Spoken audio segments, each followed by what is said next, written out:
Take us back to 1946. What's your most vivid memory about filming It's a Wonderful Life? Well, my most vivid memory was being in Jimmy Stewart's arms and on his back. But the end of the movie, I was all about him. I don't even remember Donna Reed.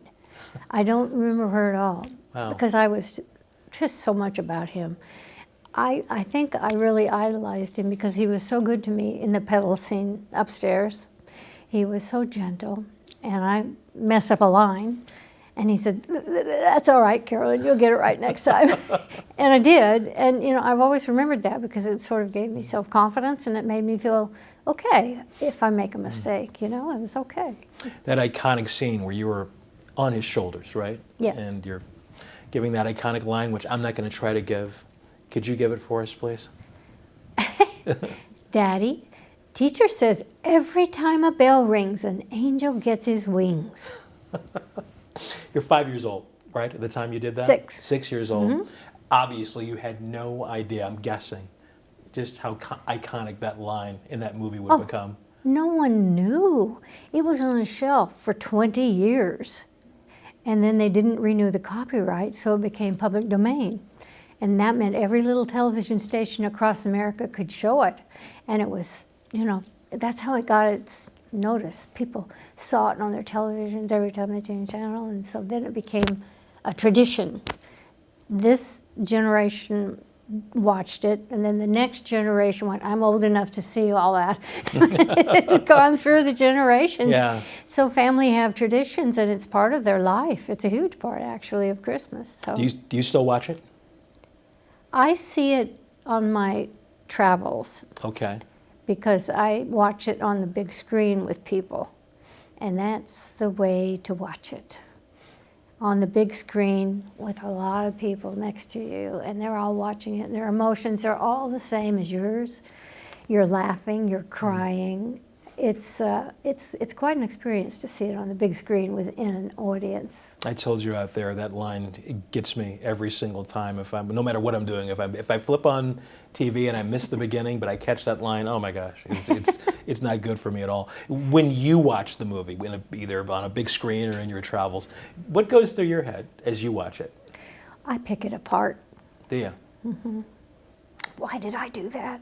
Or, look at that, why did you do that? But then I also watch for things that mean something in the movie. Like, for instance, there's something on Mr. Potter's desk that Capra put on there that's kind of special. And it's a skull, and it's when he's offering George a job. So there's a heavy chain on the back of that skull, and it faces George.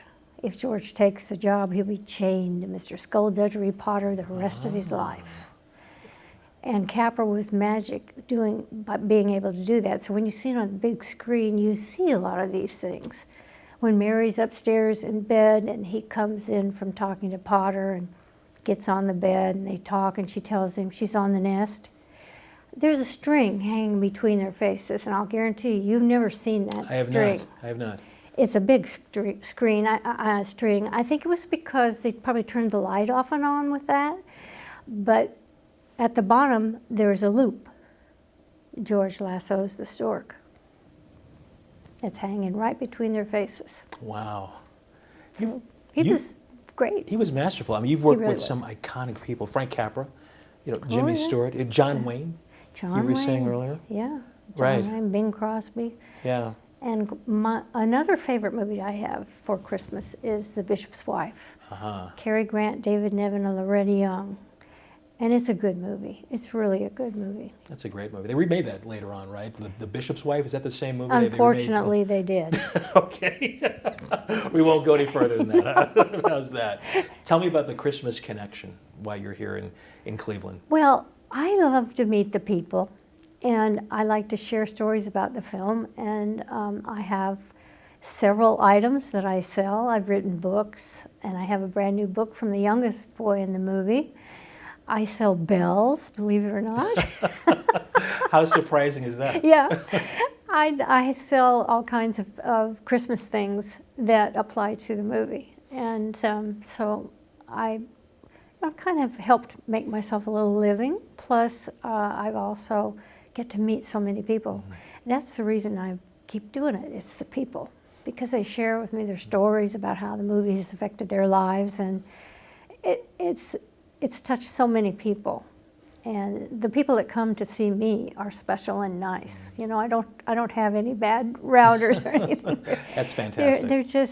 They're so in love with the movie, and they're thrilled to be able to talk to someone who's sort of been there, so to speak. Yeah. And you were a Hollywood baby, right? You were born Yeah, in Los Angeles? born and raised in Hollywood. Yeah, what's it was like being a child star back in those days? Well, I really wasn't a star. I was just a bit player. And my mother gave me every kind of lesson that would be possible: piano, violin, dancing, singing. The dancing never stuck, unfortunately. But she took me to see an agent, and the agent handled little kids.